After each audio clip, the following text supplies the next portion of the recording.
So this happened back in the summer of 2016.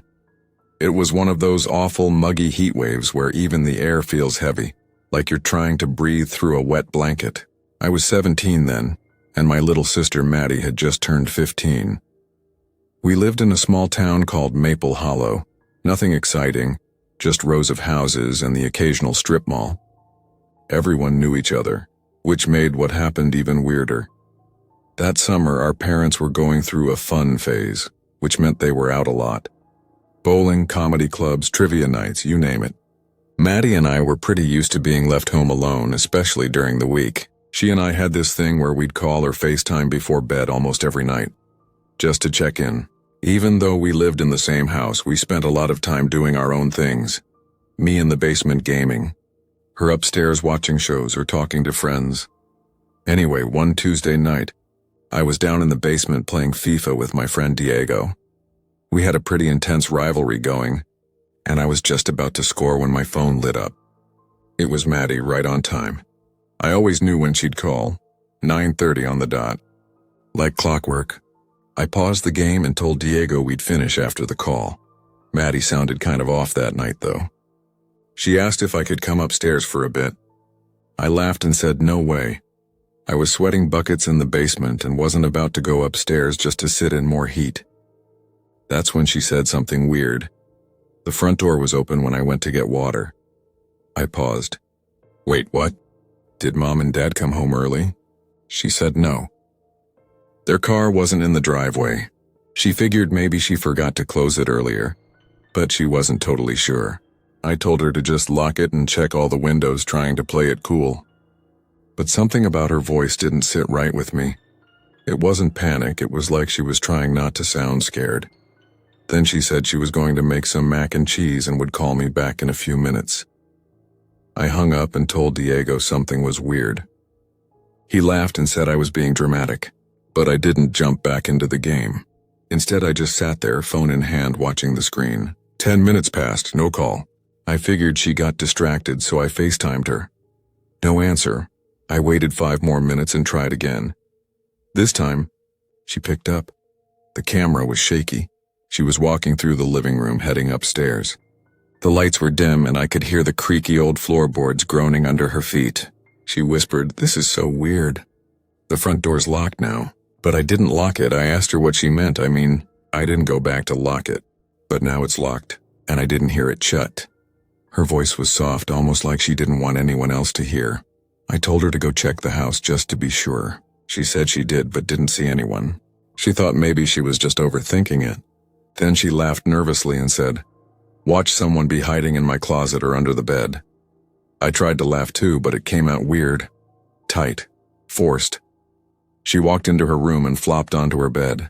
Her face was pale, even in the soft glow from her Galaxy light projector. Then suddenly she sat up straight. "Crap, the mac and cheese?" She bolted out of the room, leaving her phone on the bed. The camera was facing the ceiling, and all I could see was the purple and blue swirl of her light projector dancing on the white paint.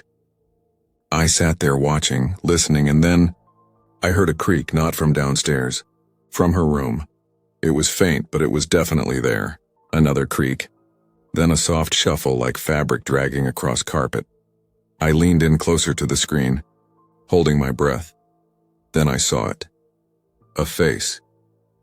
It popped into frame for just a second, only part of it, like half a man's face. Just enough to see one eye, a patchy beard, and skin that looked too pale in the purple light. But what really froze my blood was the way he looked directly at the camera.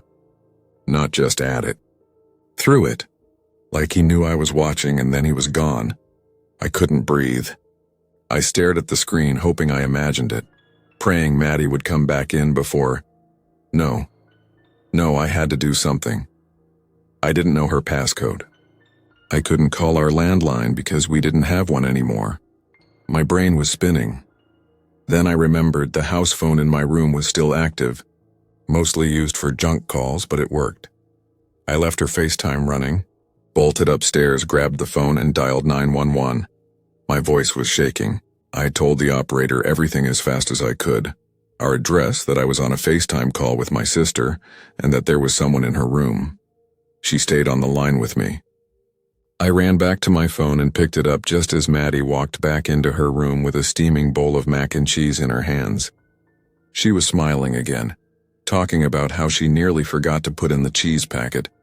I could barely speak.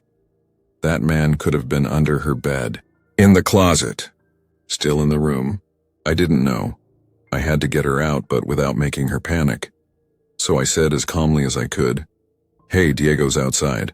He said he's dropping off your backpack." She looked confused. "What? Why would he?" "Just go, he's outside. He said it's urgent."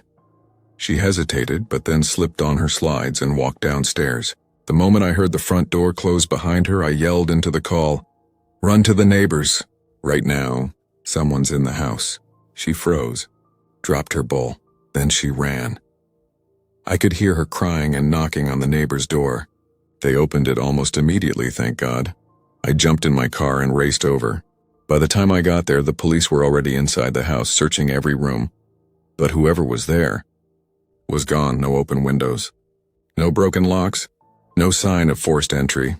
Just one thing, a small muddy footprint near the edge of Maddie's closet door. That night, she stayed at my place. We pushed a dresser in front of the door and barely slept. Every creak made us jump. Every shadow looked like a person. For weeks afterward, she refused to sleep in her own room. Can't blame her. The worst part, we never found out who he was. No arrests, no leads, just that one chilling moment, that face, that look into the camera. And every now and then when I think about it, I wonder how long he'd been there. Watching, listening. And I hate myself for not screenshotting that face when I had the chance. Okay, so this happened last fall, October 2023 to be exact. And even now, thinking about it gives me goosebumps. My cousin Harper and I are super close. We grew up together, shared the same room for a while as kids, and we still hang out all the time. We usually spend our weekends together, especially Saturday nights. It's our thing. But that one weekend I had the flu or something. I was completely knocked out. Fever, chills, the works. So I stayed in bed while Harper went out with some of her friends from work, Lila and Jordan. They went to this place called the Dockyard. It's this beachside bar on the edge of Crescent Bay. Half open air, kind of grungy, but really popular. I'd always wanted to go, but never got around to it. So yeah, I was super annoyed I had to miss it. Not gonna lie, I was jealous too. I wasn't very chatty when they were texting me about it earlier that night. I just put on an old hoodie, curled up in bed, and started watching reruns with tissues stuffed in my sleeves. Around 10:45 p.m., I noticed something weird. Our group chat was going off, like a lot. Lila and Jordan were spamming messages asking where Harper was, if she'd texted me, if I'd heard anything. At first I thought maybe she was just drunk and wandered off. But when I checked my texts, there was only the message she sent earlier that I had ignored. "Wish you were here. This place is so cool." I felt a little guilty and texted her, "Hey, you good?" The message delivered. Her phone was still on. That calmed me down for like a second. Then Lila sent this text that made my stomach twist. She left with some guy and hasn't come back. Apparently the last time they saw her, she was talking to this tall guy with messy blonde hair and a denim jacket. They went to grab drinks from the bar, and when they came back, both he and Harper were gone. That's when I started to worry for real. I told them to chill. Maybe she was still with the guy, making out in a corner or something. But deep down, I knew it wasn't like Harper to just leave without a word. She would have at least sent a stupid emoji or a LOL or something, unless she was completely wasted, and even then she'd always say something. I FaceTimed her. Someone picked up, but it wasn't her. The screen showed a dark room, like pitch black. I couldn't see anything. At first I thought it was just a glitch, but then I noticed the camera was moving slightly, like it was being held by someone who was trying not to be seen. "Harper?" I asked. "Hello? Are you there?" Silence. Just this low crackling sound, like interference or someone breathing through a towel. "Where's Harper?" I said louder. Still nothing. Then the call ended. At this point, my fever was the least of my problems. I sat up in bed, heart pounding, and started texting her phone nonstop. "Where are you? Who has your phone? Are you okay? Harper, answer me." Then like 5 minutes later, her phone FaceTimed me again. I answered so fast I almost dropped my phone. This time a man's voice came through, a whisper, raspy like he had a sore throat. "She's fine," he said. "She came home with me. She's just sleeping now." I froze. "Who are you?" "We met at the bar," he said. "The one by the water." I asked him to turn the camera around and show me Harper. I asked him to turn on a light. Anything. But he kept whispering, saying it was too dark and he didn't want to wake her. I asked him again to just show me that she was okay. Silence, then click. The call ended. I told Lila and Jordan everything. They were freaked out, just like me. A few minutes later, that guy sent a text from Harper's phone with an address. "We're here. Come pick up your friend." It was a house about 15 minutes away, near some wooded road I'd never heard of. I plugged the address into maps and it showed this tiny one-story place right on the edge of the woods. No lights around it, just trees and gravel. Lila was on the phone with me now, and I could hear the music from the bar behind her as she said, "Don't go. Whatever that is, it's not right." That's when I remembered I had Harper's mom's number saved from a school emergency contact years ago. I found it, texted her, and then called. She picked up almost immediately. "Harper's home," she said. She got here crying. She wouldn't tell me what happened. I was stunned. "Wait, what?" "She's okay." "She doesn't have her phone, though," her mom said. She said it was taken. Then the weirdest thing happened. Harper's phone FaceTimed me again. Same dark room. Same silence. This time I didn't wait. "I'm on my way," I said into the camera, just to see what would happen. From the darkness, the whisper came again. "Good," it said. "Don't knock. Just come right in." I felt a cold chill crawl up my spine. "I know you don't have Harper," I said. "I'm calling the cops." And right then, the camera suddenly moved, like someone snatched the phone up fast. And for the first time, I saw a face I wish I hadn't. He had this wide, stretched-out grin that looked fake, like he was forcing his skin to smile.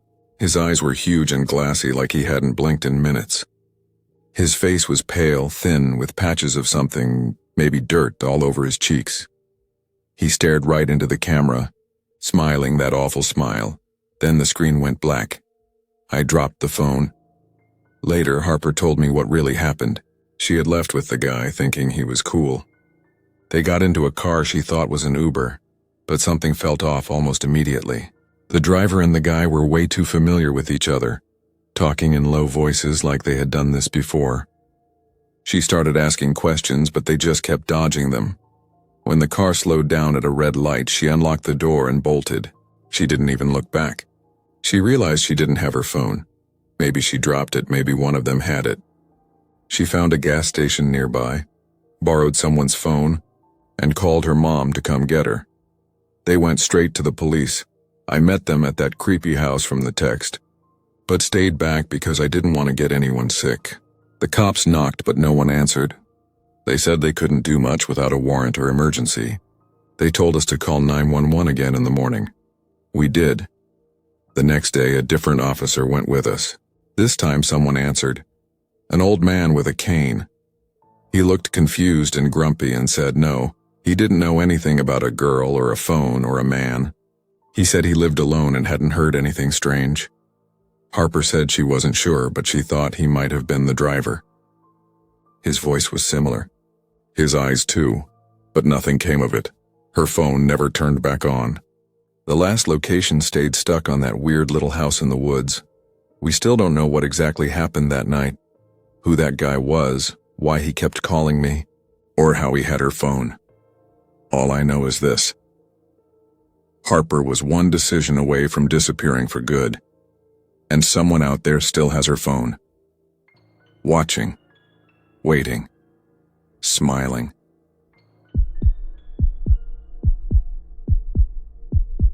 So this happened in the winter of 2017, right after Christmas. I was 16 at the time, and it was one of those nights where everything felt still and quiet. Except it wasn't.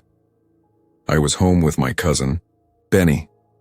We were staying at my aunt's place in a small town called Elmridge up in northern Vermont, Snow had been falling all day, and by night the whole world outside looked frozen. Trees were heavy with snow, the roads were slick, and the wind made everything creak.